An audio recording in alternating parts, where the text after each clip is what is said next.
All right, good morning. Appreciate everybody being here. Obviously, as I mentioned after the game, I was disappointed.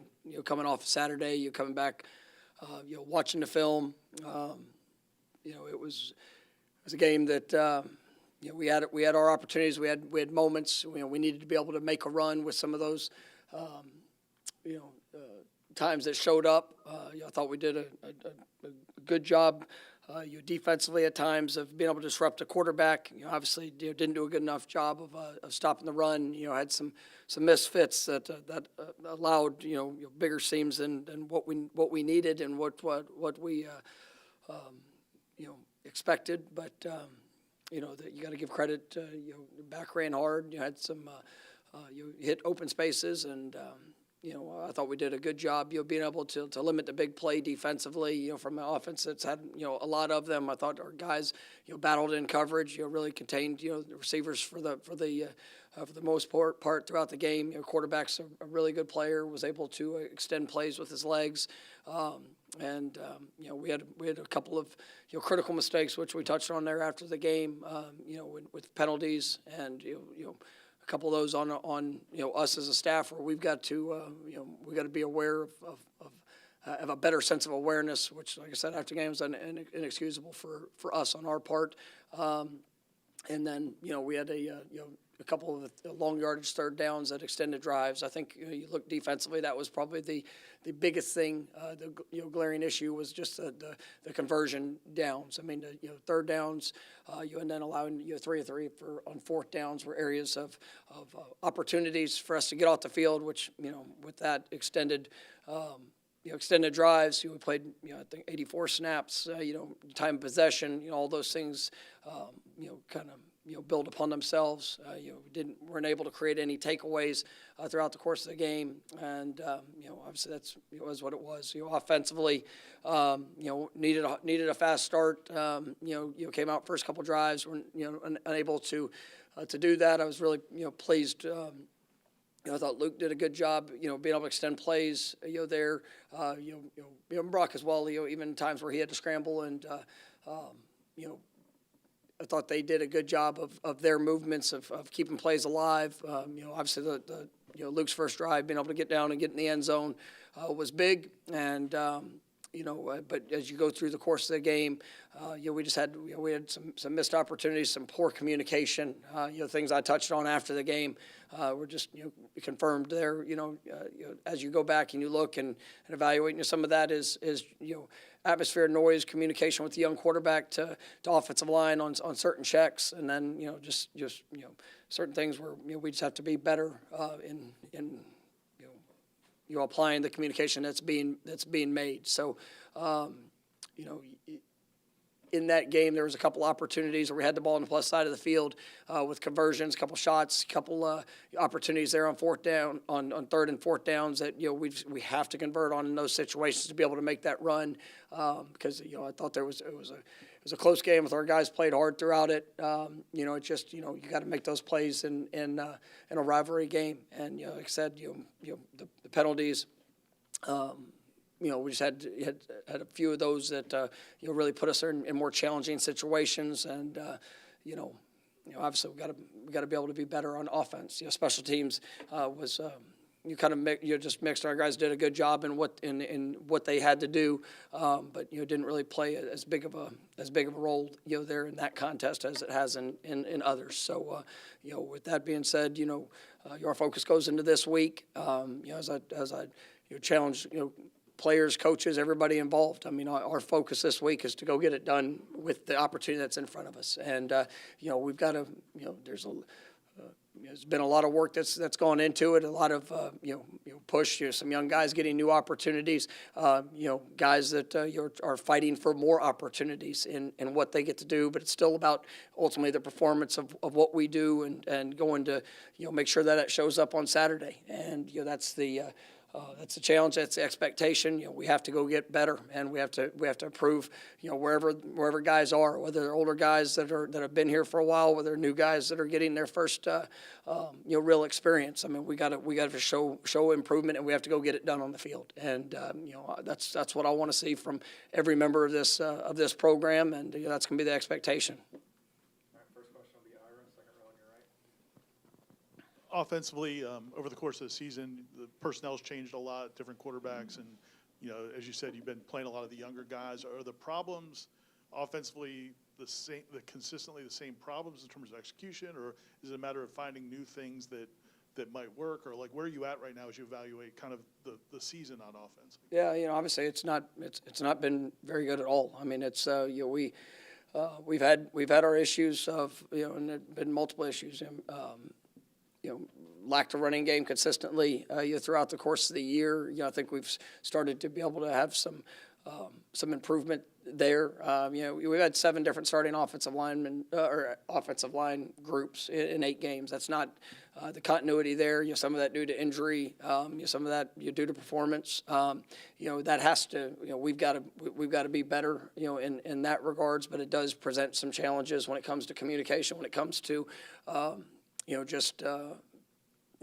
overall continuity of execution. But we played multiple linemen before, and I think that's something that we've seen some positive steps there in certain elements of the run game. We've had issues with drops throughout the course of the year that have limit some explosive plays, but limited rhythm being able to have that burst in the passing game that's necessary. We've looked at different elements of things that we can do, with the different personnel and trying to put guys in the best position to be successful. But it's been, there have been multiple issues of things that have shown up just in opportune times. We've hit explosive plays and had penalties, that negated the explosive plays. And so it's really just been it's been a challenging year in a variety of different ways of what we've experienced offensively, and it's with younger guys coming in. I mean, some of it is young guys' mistakes that have showed up that they just need the reps. They need they need the looks. They got to go out there and sometimes learn through the fire of what they're going through. But we have seen some growth from some of those guys that have lacked experience that are getting in-game reps, and plan on continuing to see that, and working to put those guys in the best position that we can for them to go and achieve success. Next week, Chris. 2 parts, but about the same thing. Jake Rizzi started at left guard. How did he do in that game? And Andre Otto sliding behind Mo. Is that a hope of pushing Mo with the recent snap issues that he continues to have? Yeah, I mean, I thought Rizzi, there's early the first couple drives, getting acclimated to it. There was a few plays that he had to work through, but I thought overall, big picture, I thought he did some good things, and that was a good defensive front, that we faced, and I mean he held his own throughout it. I think with Andre being able to, he's a lot of versatility in his game. Him and Rizzi have both gotten work there at the center position. But yeah, I mean there's everybody's being pushed right now, and we have to be better. And obviously with issues that have shown up there, with snaps and just overall performance, we got to make sure that everybody is pushing themselves, and we're pushing this offense just to go out there and be the best that we can be. And so yeah, I mean everybody's getting that. Stay here for Brendan. Do you have a sense with some of the issues that have been presented on offense, like what during the evaluation process, maybe things that you guys misevaluated on, just more for like learning moving forward to not make similar like mistakes in the upcoming off season? Yeah, I mean, obviously there's you go through every game, and you try to identify the issues that show up in that specific game. Whether was it personnel issue? Was it maybe a schematic issue where you can be better? When you go to big picture, coming off the bye week, there a few weeks ago, when you look at a big picture approach to what were some of those continuing issues that showed up. I mean, some of it is probably evaluation of ultimate strengths of what we perceived that we were, or what we executed in the moments.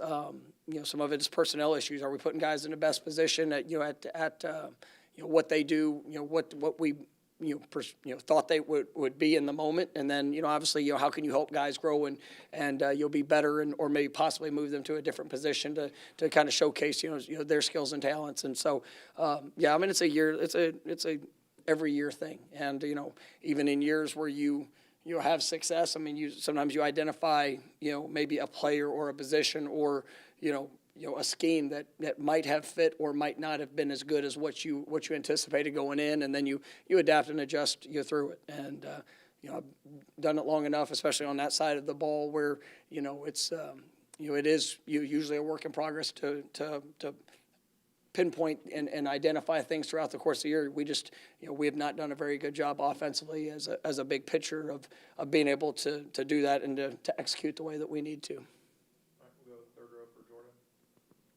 Coach, you mentioned it earlier, but Miami averaged over 7 yards a rush. Was it something that they were doing schematically that gave you guys trouble, or were they just more physical than you guys in the line of scrimmage? No, there was we probably had 4 plays where they hit the A gap where we just had an absolute misfit, and it's and then there was 2 where we had everything clogged up. The transfer running back bounced outside. We missed 2 tackles on the perimeter that allowed bigger plays. But, I thought our guys battled inside. The product is a product. They did a good job. They rushed for, I think, over 200 yards against us, and those are our issues that we have to correct. And, but it's unfortunate to see that happen. They don't do a whole lot schematically. It's not, but they changed, did a few things out of a different personnel group. But we have to be better.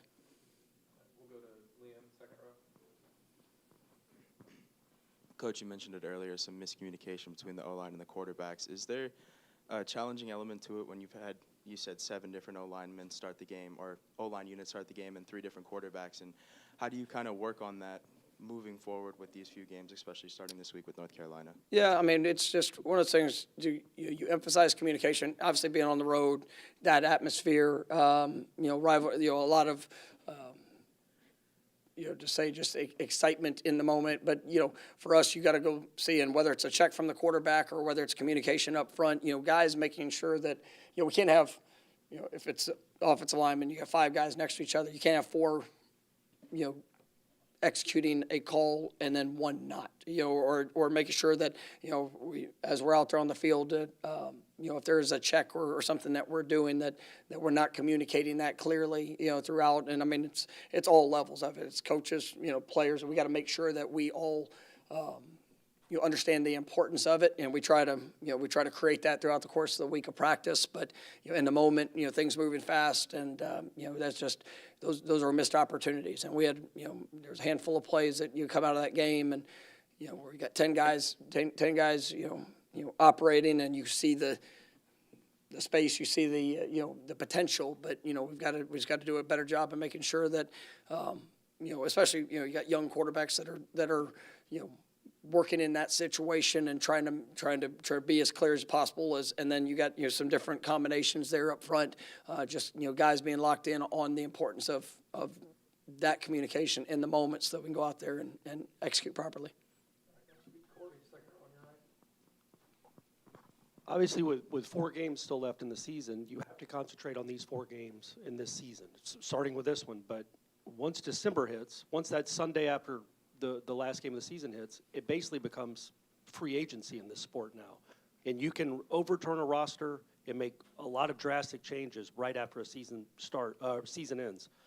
How much of your focus right now is just on North Carolina? How much do you have to think about 2025 and making sure, obviously a season like this doesn't happen again? Yeah, you always have to balance it both, because with recruiting, with everything that we're doing, making sure that that we have a plan for moving forward to be better. And obviously this is going to be a critical off season for us. There's a lot of work that has been going on throughout the course of the year, preparing for what next year and the future is. And but for the players that I get to coach and the guys that we have, I got to give them everything that I have, making sure that we're focused on being the best we can be here this week, and then as well as I owe it to the program to make sure that everything that we're doing is preparing for what is ahead too. So, I mean, there is definitely a balance when it comes to it.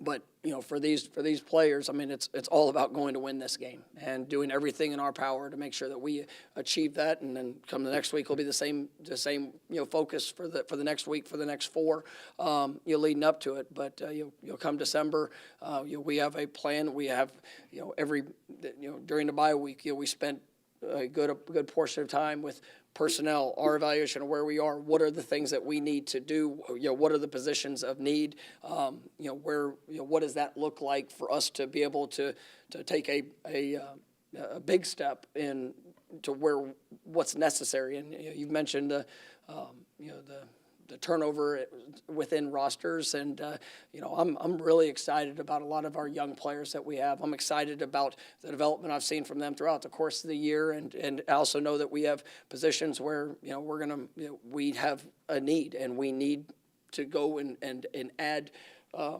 elite level players to that position to come in here and complement what we have here on the roster currently. And so we spent a lot of time with it already throughout the course of the year, but yeah, there is definitely a twofold thought. But for us, I mean, we got to do everything in our power for this week. All right, we'll come back to Jordan, third row on your left. Coach, you mentioned it a little bit after the game on Saturday about guys never pulling back. But in a season like you have right now, how difficult is it to keep guys motivated, to keep the focus on this game just with all the outside noise and the losing streak and things like that? Yeah, I mean, it's, we play the game, we coach the game. You do everything in your power to go be your best in the game, and that the record doesn't define that. That is that's the we are where we are. Nobody wants to be where we are with our record, but we get an opportunity to get better, and you get an opportunity to go and take a positive step for you in your career with what you want to do, with what you want to be, what you want it to look like. We all have a responsibility to go be our best, and. That is, I've challenged, the team, I've challenged the coaches, I've tried, all of us. I mean, there is an expectation for our best to show up with our attitude, with our effort, with all things that we're doing. And, I've been pleased with the team in that aspect of it. I mean, this is, we're all pissed off for where we're sitting right now, and nobody wants to be, to have the record that we have. Nobody wants to have played the way we played, throughout the course of the year. Overall, big picture, but. We still get the choice of what we're going to do with that. And, I believe in the guys that we have. I believe in the way that we operate. Obviously the foundational elements of this program is to go get better, being the best that we can be. And we've got to be willing to put that out there regardless of the circumstances that we're facing and, what it looks like in the moment. Because if not, then it's not real. And you're only going to show up when it's good for you. Then, you won't be showing up for very long. What is your messaging to recruits who might have concerns about what the record's been this season? Has it changed at all since the start of the year? Well, I mean, obviously you go into the season and you have it's been a bad year record-wise, performance-wise at times. Just looking at what we've gone through. And it still goes back to every guy that we're going after. We see them as a addition to this team to help make this team better. And obviously you can look at record, you can look at performance, and you could see that as something that could potentially push away of some players, and then some guys they see the opportunity to come in and be a difference and to be a difference maker in what we're doing and where we're going. And so. It's still about finding the right guys. It's still about finding guys that can come in and, you look, 3 years ago, I mean, that's what we found. I mean, because our record sucked then. And we had to find guys that wanted to come in and be the difference maker here at Florida State to help get our program back to doing something great. And the guys that were here that had talent that just needed to grow and to be able to go out there and play at a high level, they had to do that too. And we were able to find the right combination of recruits that came in that became stars for this football team. And they made their mark, and they didn't come here because the record was good. And they came here because they saw the opportunity to go be a difference maker, and then, we're able to win whatever it was, 19 straight games, win a conference championship. A lot of those guys now, starting as rookies in the National Football League. I mean, we've seen that story, play out, and this year is, it's been extremely disappointing that we have not played better when we've had opportunities. We've had our times that, to be much better than what we've shown, but the right guys are going to show up, and the right guys are going to be a part of getting this program back to where it deserves to be and where we all expect it to be. And those are ones I'm looking for. And the right ones will say yes, and then we'll come in here and work our butt off, and it's going to be a great story to see.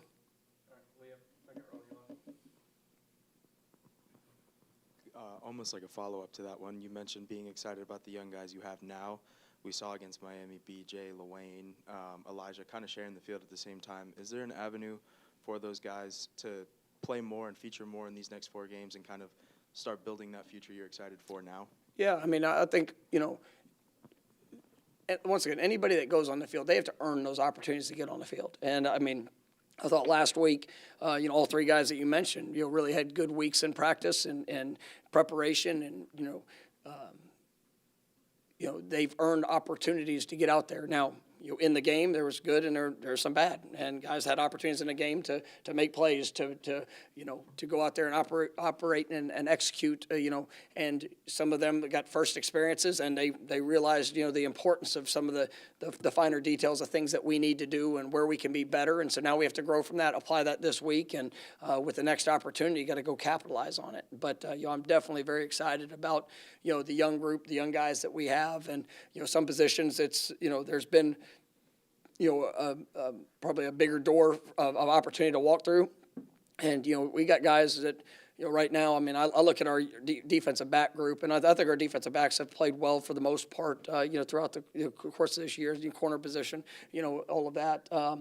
And when you see guys like, Kai Bates, Charles Lester, I mean, those guys are getting, exponentially better, within the course of practice. Ricky Knight, I mean, I'm really excited about that group. And, they haven't maybe had as many opportunities, just because of what we're, how we played in with guys that are in front of them. But they're continuing to work, they're continuing to push, and so I'm excited about that young class that we have, and just the positive steps I'm seeing from them in practice, day in and day out, and you're really excited about where that's going to take them here as we move forward within the program.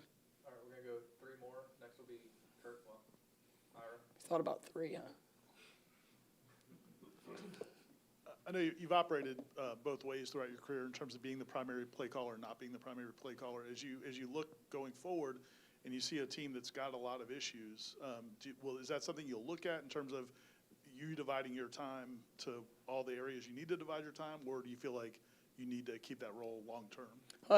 For us, for us and for me specifically, it's what's best for this football team. And, I'll always evaluate, each role and, everybody's role and what we have and what it needs to be. And obviously we haven't been very good offensively this year. And, I've been, throughout my career, I've had, a lot of years of being a play caller, and, they've historically been really good. And, but you look at it and you try to say, well, what are the issues? Why are there the issues? You look at, how are things that we can all do to be better? And if it means that my time can be served better for this football team and program doing, other tasks, and, in that, then I'll always evaluate those things. I'm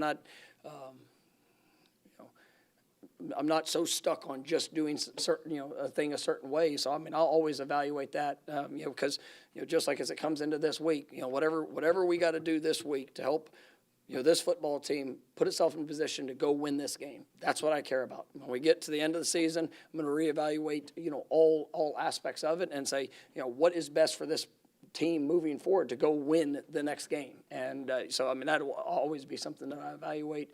I've done it, as a play caller. I've done it, as not, and kind of in a different, in a different scope. So, that's not something for me that I just sit there and I don't. it's not an ego thing to say, well, I call the play. I want to win. And, ultimately that's what can I do to help this team, be the best that we can be. I know it's not the most common thing. We've seen a few places elsewhere of mid-season coach, coordinator, assistant coach changes. I guess, is that something you have to consider in a season like this, or is that more we need to get through it and address it in December when it's over? Like I said, my number one focus is doing everything for these players to go win this week. And what are we doing for that? And, I'm watching all aspects of our program. I'm watching how our players work. I'm watching how our players, the effort that they give, the intent which they bring. I'm watching our coaches and all things that we're doing. And, that's my primary focus is that, these guys are getting every opportunity to go be successful come Saturday. And, as you get through the year, if I see something, change in that regards, and I feel like it is the best for our team to make a change in any area, then, I've got to be willing to do that. And, that's part of the job. But, I do believe in the opportunity that's ahead and what we can do. And, all of our focus is going to be going into this week and helping these players go put themselves in the best position to be successful. How did you think, looking back on the film, the two quarterbacks played? And I know you didn't want to, and you probably won't now comment on what the plan is moving forward, but can you see a scenario where in these next 4 games they both get plenty of reps to kind of evaluate what you have going in 2025? Yeah, I think that I've been pleased for, especially the situation these guys have been put in. I've been pleased with a lot of elements of their game that I've seen. And Luke's played, in the last 2 games, and I think he's learned a lot even in the last the 2 outings of things of areas of real strengths, and then obviously areas that he's going to get to get better throughout it. But I've been really proud of him. Brock and the Clemson game, had some really really good moments of what he was able to do in response. Same thing. There as in these last couple of games,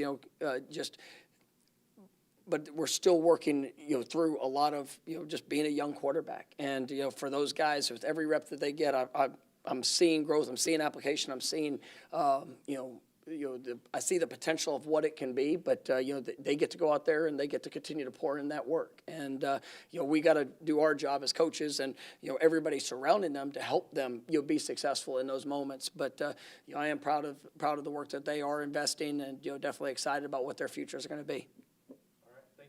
Thank you, guys.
Can you evaluate the offensive line play against Miami specifically? Jake got his first start.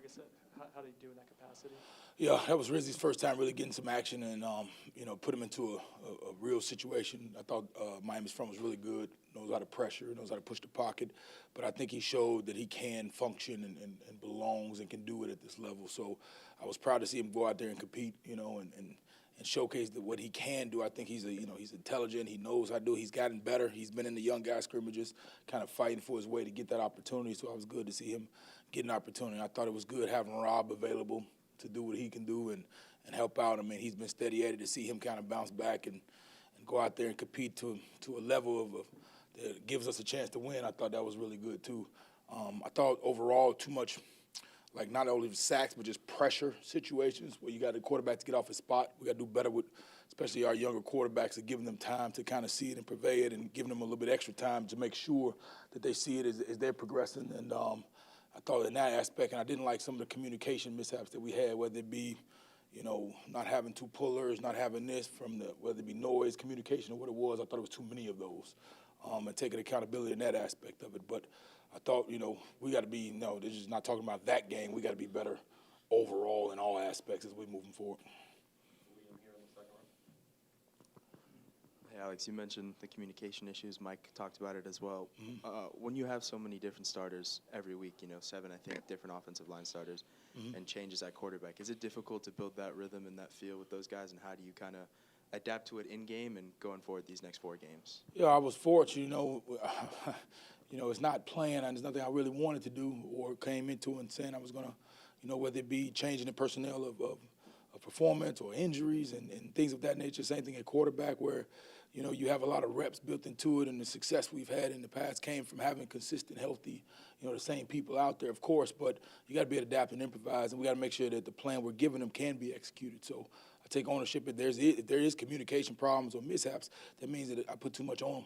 I got to make sure that it can be something as simple as I can. Now we're trying to do that to put them in the best possible position to make them not do something that they're not capable of doing.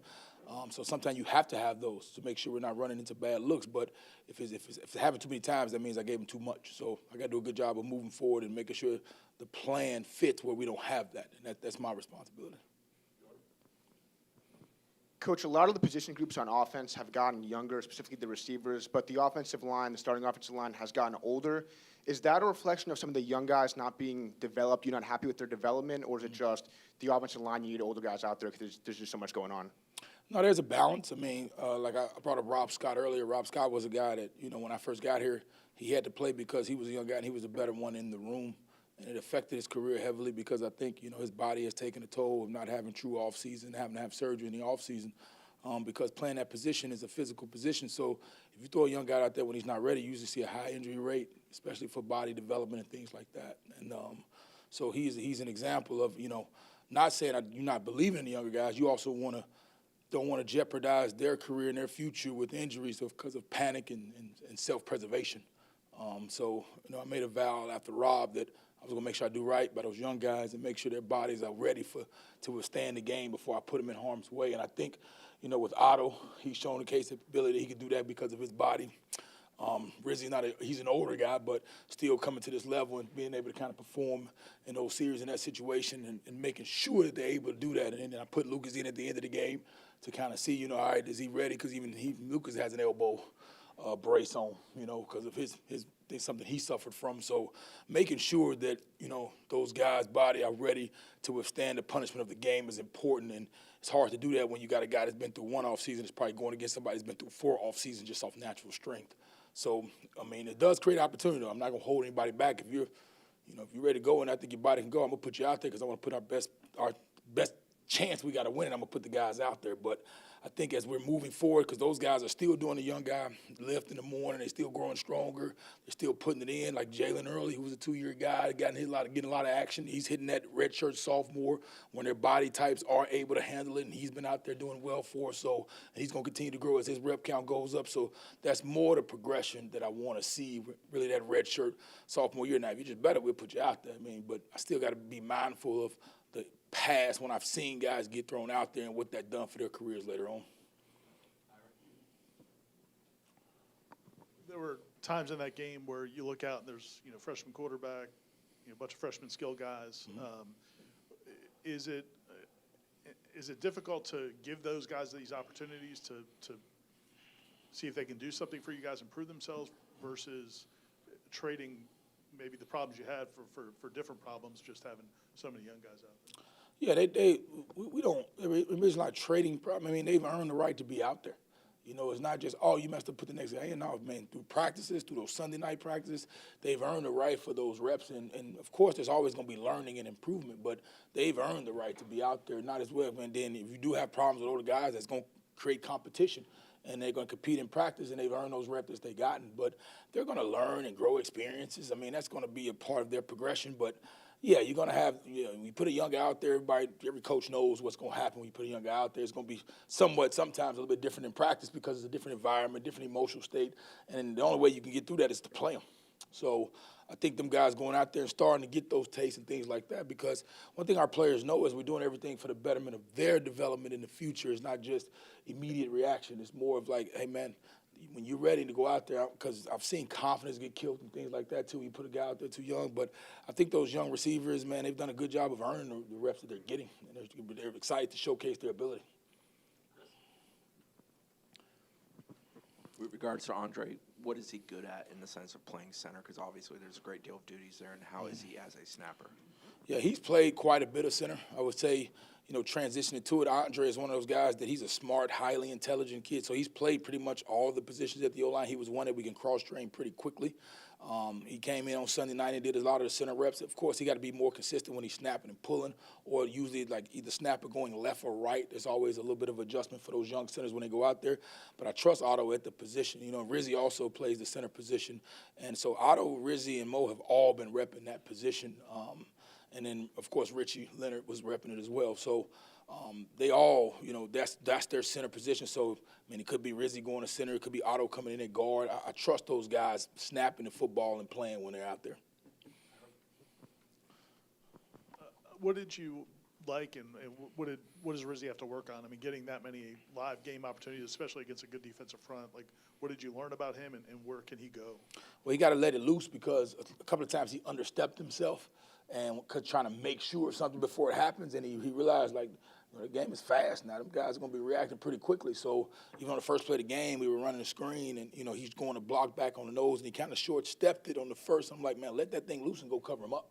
And I think he saw that. So as the game progressed, I saw his confidence grow, his movements grow, and he started to play better toward the end of the game. So I was proud to see that progression, and I'm excited to see how it kind of goes forward. But when you're out there, you got to let it loose. You can't overthink yourself. You got to go play free, and you have to be the dictator and not always reacting, because if you're reacting to a situation, you're a step late. Players are good enough to get on you pretty quick. So I think him just having more confidence in himself as the game grew is going to help him as he's going forward. Coach Norvell mentioned it earlier, but slow starts have been a problem for the offense all year long. Just what do you think is the reason for that? And just in these next 4 games, how much of a focus is it to get off to a faster start? Yeah, I guess slow starting quite. We need a lot of things to kind of trigger a little bit faster on offense around here. But I think it's a combination of multiple things. Whenever you're down at this depth low on offense, it's not just one particular thing or one particular change. There's a multitude of things that you kind of got to chip away at it to make sure there's some improvement. But there's also a personal accountability to making sure whatever we're asking to be improved is being highly focused and prioritized by the players that are being asked to do it. And that's why you see the kind of the rotation, talking about young receivers coming in, rotation at O-line and all that kind of good stuff, because it does provide opportunity, which can sometimes create more problems because you don't have the continuity that's building. But, you know, it's just finding something that'll give you some positivity and putting the right mindset out there that at least this guy is willing to go out there and sacrifice it all to do the job right and kind of come out on top. So I think, you know, keep emphasizing what we emphasize. I mean, we started slow. We knew how to start fast, but we got to make sure that everything is being evaluated and make sure everybody's taking a step forward no matter what a position they're in on offense. Any other questions?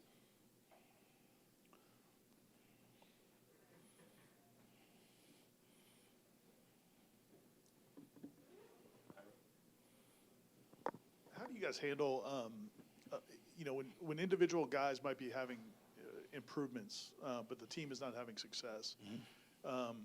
But you don't want to come across as positive probably because the team's not doing well. But, you know, how do you guys balance that in terms of guys focusing on themselves and seeing and appreciating where they're getting better, while obviously the whole team is not where it needs to be?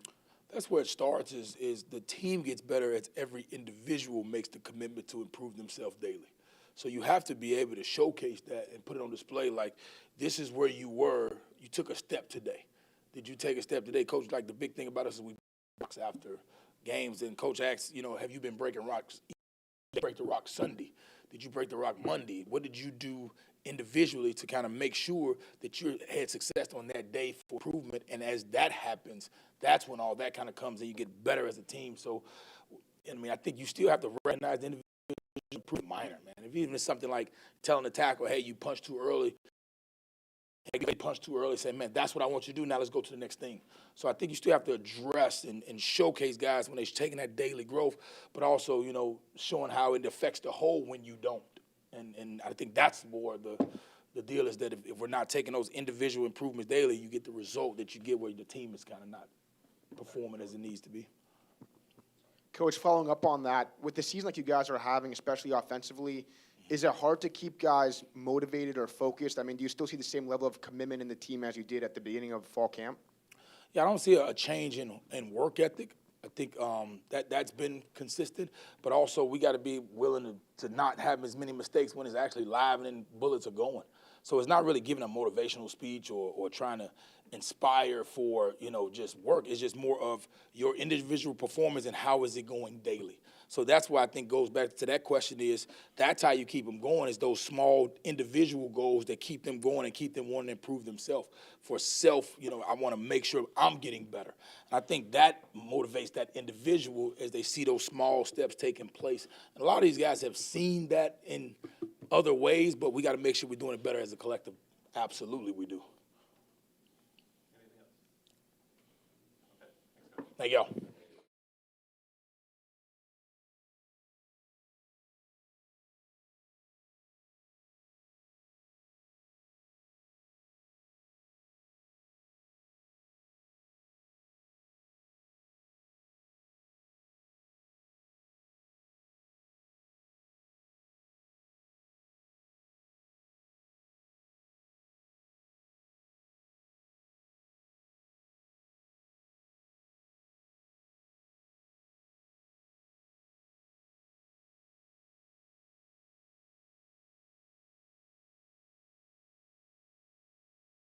Misfits in the run game and that contributed to a lot of Miami's success on the ground. Is that also what you see? Just can you evaluate that portion of the game? It was a combination. Obviously, there were a few misfits. There was a heavy volume of run game in that game, but a combination of, just linebackers on a misfit or a defensive line getting bumped out of a gap or, a missed tackle by a DB. Those were the collection of when the run game got established, what created that. And that was self-inflicted and something that shouldn't happen. And obviously, you can't allow some run games to get out like it did.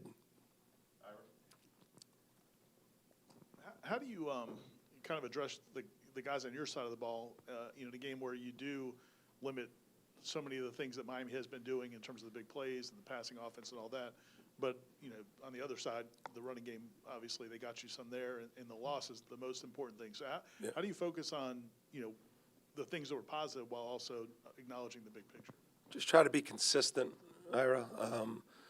The first drive was unacceptable in the 13 points in the fourth quarter.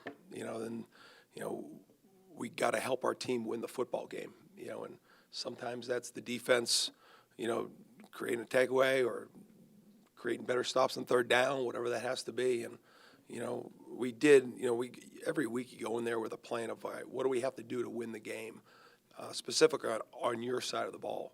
And then you got to take some certain things away. And, some of the things we took away, but some of the things we didn't. And we didn't do a good enough job on defense to win the game. And that's the bottom line. And, there's areas that we can be better. And I give them credit. They did a good job up front, but I thought we covered them and thought we negated the quarterback for the most part, but not enough to win it. And so that's the disappointing part of it. And, now we just got to get them back and get them playing even better. And I do believe we can. Like, I'm disappointed in the outcome of Saturday night, not just about the loss. Obviously, that is painful and takes your breath away every second of the day.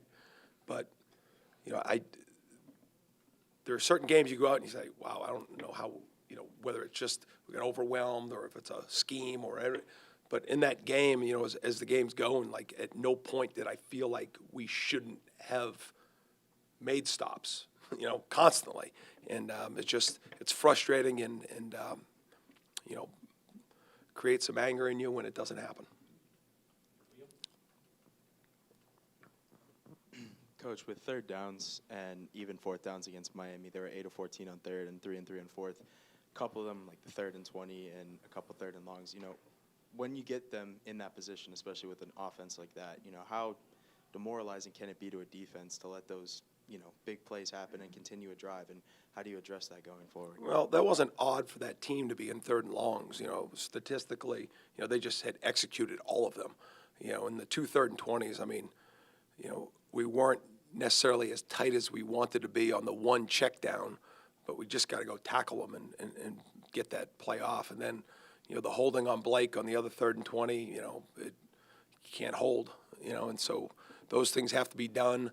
And, we had a plan on some of these 3rd downs that, we executed some, and, some they made a play or two, and, just you got to work hard for those 3rd longs. And when you don't end up on the right side, you got to reevaluate what you're doing or how you're doing it, and you got to make sure that the plays are made when they need to be made.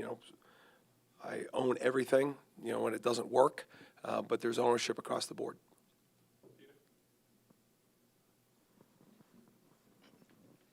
Coach, since taking over the starting lineup in place of DJ, Omar has really been very impactful and made some great plays. Some thoughts about his growth from the beginning of the season when he's battling injuries to right now, just getting better as each week. Yeah, he's playing the best football he's played since he's been here. Injuries have unfortunately played a toll with him, but those are just excuses. They happen. Now he's playing better. He's a little bit healthier. The confidence is showing up with him, and he's the player that I recruited out of Stranahan, and he's getting better right now. And I think his arrow's pointing up, and looking forward to that even building for this week. But he's somebody that I've always thought has a high football IQ. He's a good enough athlete, got good enough foot speed, smart, tough. It's just we got to create that momentum of being on the field consecutively enough that it's starting to mount up again. And so I'm excited for him, but I know at the end of the day he just wants to win, and we're all hungry for that. You mentioned the holding on Blake. He's a kid that I foresee being a pretty big part of this program moving forward and on that defense. How much of that is a teaching moment for him? Just the game awareness of 3rd and 22, maybe don't give him a free 5 yards and an automatic first down, make him earn it. Like, how much of that is a teaching moment? Have you talked to him about it since then? And how frustrating was it? That was a lot of questions in one. Yeah, but it's all the same question, and I'm with you, Corey. That's something you hit in spring practice. It's something you hit in fall camp. It's something you hit situationally. And there's certain times on those long distances that sometimes you play, rush 3, drop 8, zone stuff. But it all comes back to your defending people and what is their personality. And they showed on those long distances, like, there's no check downs. They're trying to get the first down. And so you have to do certain things to try to take those things away. And, the minute Blake made the mistake, because you could tell it was early in the down, he kind of grabbed them. The guy was trying to get free, but not really. And I don't think they were going to call it until it turned into a scramble, and the back became the option on the play. And then it was like, okay, that happened 5 seconds ago, but it was. So it's all part of it. I brought it, obviously, immediately following the play once we get off the field. He owned it, he knew, and then I showed it again yesterday just because, if he held him on 3rd and 4, it's still not good. But the impact of and that's why, sometimes on those really big yardages, teams really don't play a lot of man coverage because jump balls, guy just jumps back in, he gets a freebie. But sometimes when offenses show that they're going to do certain things identifiably on those down distances, you need to adapt to them from a standpoint of knowing what they're going to do, and you do things to take it away. And we'd make the same call. We just would play different, and him not making that decision. Earl and Ashland got a lot of playing time, and Earl, I think he's only made the move to safety a few weeks ago. How did they do overall, and then also did you see them growing during the course of the game? Yeah, we made a decision about 4 weeks ago with Earl. Once Eddie has really started to come on at nickel, and, Earl wasn't playing well enough. And, me and him spoke, because I think there's a really good football player in Earl. And it's my job to find how to use that good football player in a positive way so he can go have team success, because he wants to win, he wants to play well. And so, even out of high school, I knew there'd be a possibility that he could play a lot of different positions. But as I got to know him more, as we got to work with him, I thought that was the right move. And so we moved him. It took a little bit because he's never really done it before. And then, actually, the Clemson week, we were starting to get there with him a little bit. And then, he had a few issues of not for practice, like he got sick, missed a few days, and I wanted to put him in probably more than he was ready to give him the opportunity with the right amount of practice. And so we tried to hold back on that Duke game a little bit just because he had missed a few days. But then he had a full week this week, so the plan was to get him in early. And, he's a physical tackler. He's an aggressive player. He's got a lot of football to him. He's got ball skills, and now, we're just trying to mount those reps up for him, because I think he's got a bright future at that position. And I'm excited about what the future holds for him. And Ashland, he's been helping us on special teams, and I thought he showed up with some physicality on Saturday night. He's been somebody that we've spot rotated here over the last 2 years. And so, his opportunity has really come up because how he's done a good job on special teams. And so we see that moving forward for him too. Yes, following up on that, you guys haven't been shy to move around pieces at safety to get the right players in there. Can you just explain the process of being willing to make, a legitimate position change in the middle of the season? What's gone into that? Yeah, I think it falls under the umbrella B of just doing what's best for the team and the individual, and trying to make sure there's a balance there. And that's every decision I make. I try to look at it, okay, what's going to help us play the best this week, 1A, and for the future, 1B. And it's always in that way. And then for the team, 1A, and then for the individual. And, there are some moves that when you recruit somebody, you have a vision, and maybe that vision changes when they are here. Sometimes you hit. And you can't be scared of changes. It's just part of it. Especially, you don't just change a change. When you have information and you learn information, then you make the necessary adjustments. And, whether we've done it over the years with a bunch of guys. And usually we've even done it slightly even at linebacker of, this guy plays well in the boundary, and then we're going to put him to the field. That's not as noticeable. It's more noticeable when you move Akeem Dent, when you move, Jerry Jones, when you move Earl Little, when you move those type of positions, or Keir Thomas, from outside to inside. And so I think the number one job as a coach, besides developing people, is the ability to evaluate and then put those positions and put those people in the positions that they should be in. It's another Earl Little question, but I don't know if it's fresh legs, hadn't played as much as other guys in the secondary, but he seemed to be faster and more physical than we'd seen from that position, coming downhill and playing with that physicality. Is that the main thing you like about him? Is that something you knew he would bring, to just be that kind of violent when he goes and makes collisions? Corey, he reminds me of Jamie, from that movement and that ability. And, when we brought Jamie in here, he was a nickel, and then Kevin Knowles started to play, and we really had a need at safety, and so as I got to know Earl, because he hasn't played a lot of college football, with some injuries, he had a battle, and even with the spring, he was limited. So, just as the games were going early in the season, and as we were putting him out there, and we just had more time with him, that was the piece and the person that I can say I can visualize him playing like Jamie, in that world, because they're both, accelerators. They're both contact players. They both have the ability to change direction, and so there's a lot of that body type and a lot of that skill set in him. So I think as I say that to you, you can maybe see that as you watch those clips, and so I think there's more of that to come. Coach, I know there's so much expectations on this entire team going to the season. maybe know more on a certain segment than your front four. How much of moving forward right now with those guys is kind of coaching them, I guess, mentally, emotionally, rather than the football-related stuff to get what you need out of them remaining? I think I mean, right now, with sitting where we're at, you're coaching every person in the building emotionally, because nobody expected to be in this situation. And so, you're constantly trying to coach the details of the importance of all things and trying to get the focus the way it needs to be so that the work can be done out there. What I am optimistic about that front is I do think, I know Josh wasn't as productive Saturday as he's been the last couple weeks, but he's been getting better. And I think you guys have noticed, like, he's in the backfield, he's making plays. And then these are the back-to-back, the best 2 weeks Darryl Jackson has played.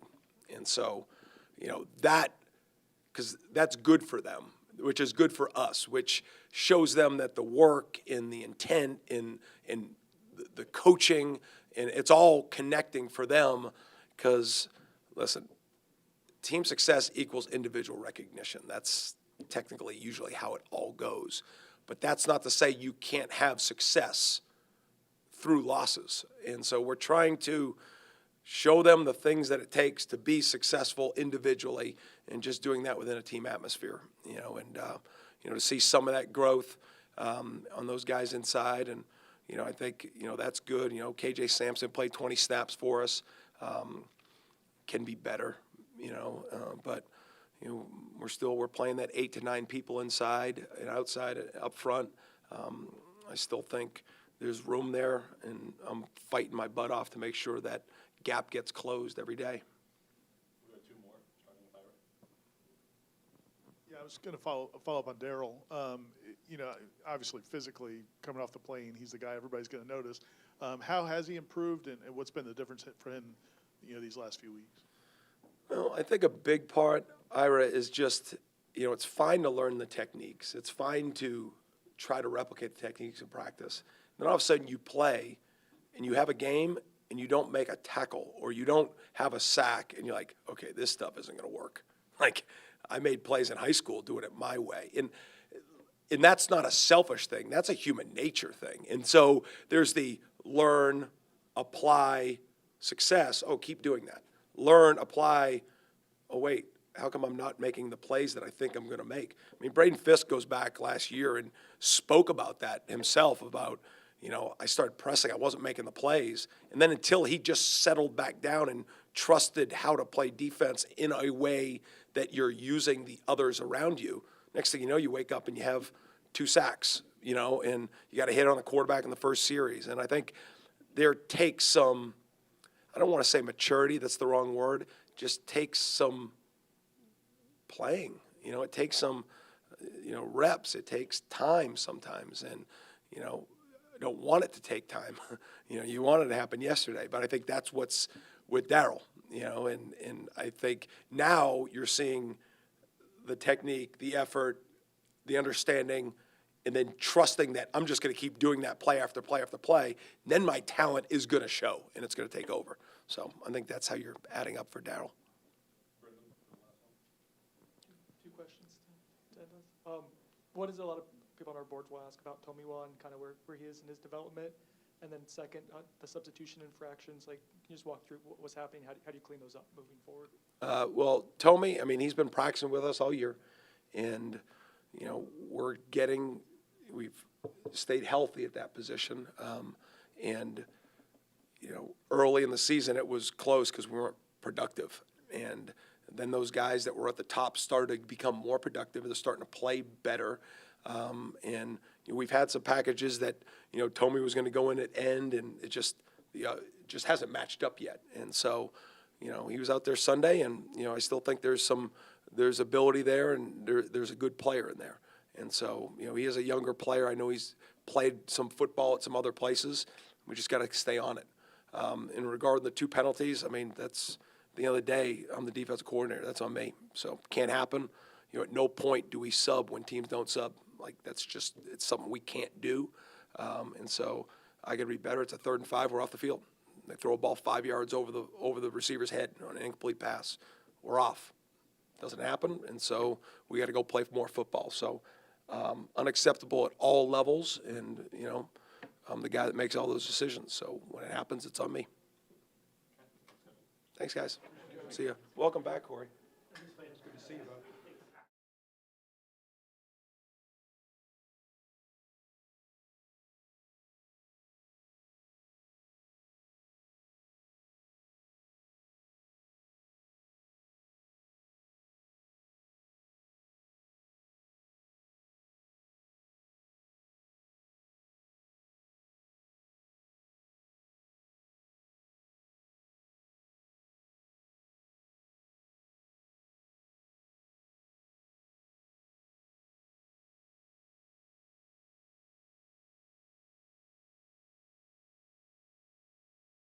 Him in the pocket.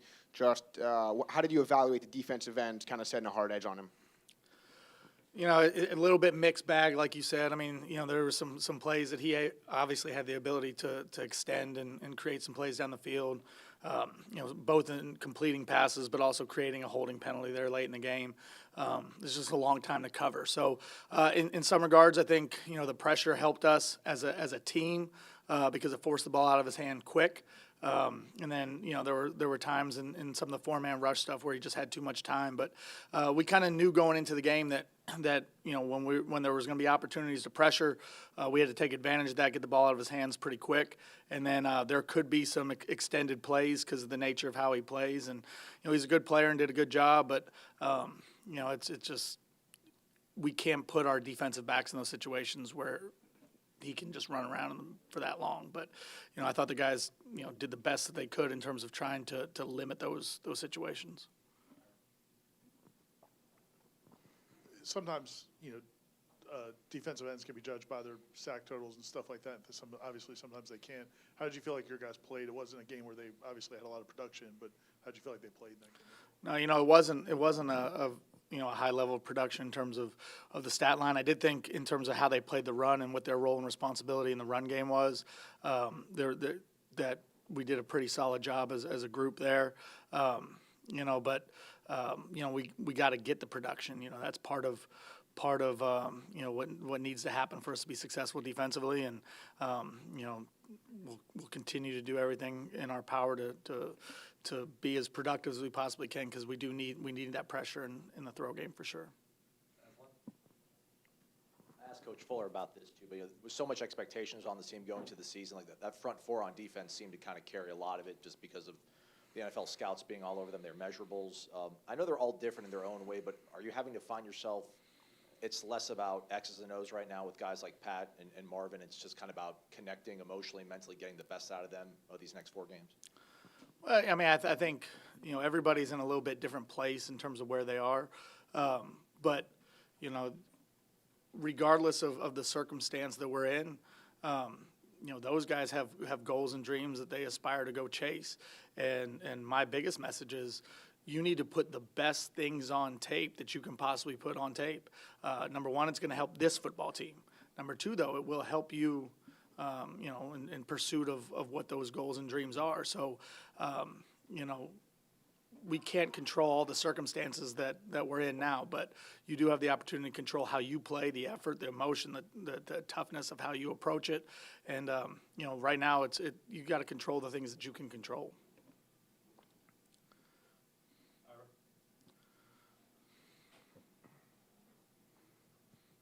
Sam, he broke off the long return last week. What goes into the decision making about when to return and not? It seemed like a few of those were, they weren't deep in the end zone.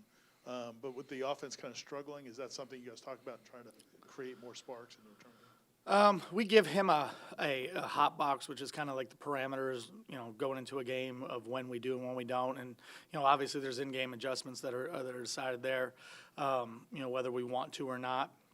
I thought he made good decisions in the game, and when he did and didn't.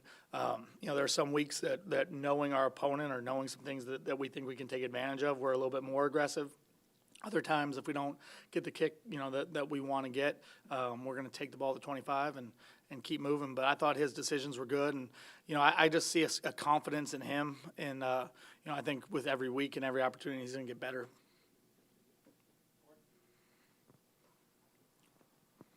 kind of in the weeds a little bit, but on Mastromanno's kick, it was down at the 4 of the 5. Did you like the coverage on the kick? Because it was a great kick. It just kind of died there. But it didn't seem like your players were right there around it, but I could have seen it wrong. I was watching from TV. Did you like the coverage of the punt necessarily, or is that just a great punter doing what great punters do? First, it was a great punt doing what great punters do, and to answer your question, I think it's a great one because I didn't really like the coverage.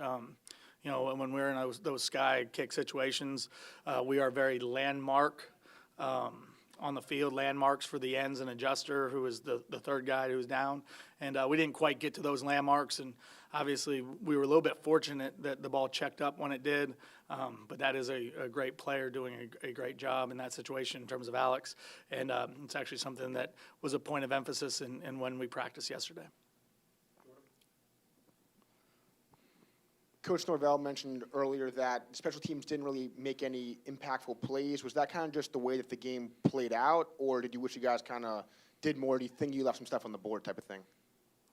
I mean, you got to maximize every opportunity you get. There was limited opportunities. I mean, I think there was one punt return. There was 2 returnable kickoffs. So from where we feel like we can create opportunity, especially in the return game, there just wasn't a whole lot of opportunity there. You know, we hit a bunch of our objectives that we have every week in terms of what we did on special teams, but that's not always reflective of, you know, how a game flow is. Just wasn't a whole lot of opportunities for our return units anyway. What have you seen from North Carolina? It seems like their offense has kind of started to develop a little bit. I know they've gone through multiple quarterbacks, but now they've started to put up some points. Like, what challenges do they present in terms of, you know, the mobility of their quarterback and kind of? I mean, I think the number one thing, and usually this is the case, but especially this week, is we've got to go in there and be able to stop the run. I do think that they do a really good job, both schematically and with their personnel in terms of running the football. So we got to be able to establish, you know, our run defense early, force them into some drop back throw situations, and then I think that creates opportunities for us. But if we're constantly playing in second and medium and third and short, that's not going to be the way that we want to play this game. So we're going to have to stop the run, be physical at the point of attack, win up front, and I think that's going to go a long way in terms of us putting ourselves in the best positions to be successful. Don't want you to give away any kind of strategy, Coach, but I know for the offense to have the ball 4th and 3 on the plus side of the field is probably a pretty good analytic point for them to kind of go for it. But with the way Alex plays, do you guys sketch things out in the week just talking about, listen, if we can get Alex to pin a team back with the way our defense can possibly play, you know, they can muff the punt, if they can have a bad snap, if they're backed up on their own end zone. How much sort of leverage game situation do you guys talk about with what you have with Alex and trying to get some sort of spark for this team? Yeah, you know, in terms of those decisions, both in the punt scenarios and also at times in the field goal scenarios, it's a combination of they're talked about going into, and then a lot of it is game situation, just in terms of how much time, how many possessions, how we're playing defensively. I think there's a lot of different factors that can play into it, and I'll give you a good example. There was a couple times in Duke where we punted the ball because I thought we were really effective defensively, and obviously that's coach's decision, but he saw that we were playing pretty effective defensively, and we were a little bit more patient in terms of how everything was going to play. And in this past game, you know, they controlled the time of possession, so possessions were limited for us offensively, and you know, you got to take advantage and make the most of those opportunities when you have them. So ultimately that's coach's call, but you know, when asked for any thoughts on that, you know, my thought is always kind of based on how the game flow is going and how we're playing on defense, and you know how we're playing, you know, really on both sides. Thank you.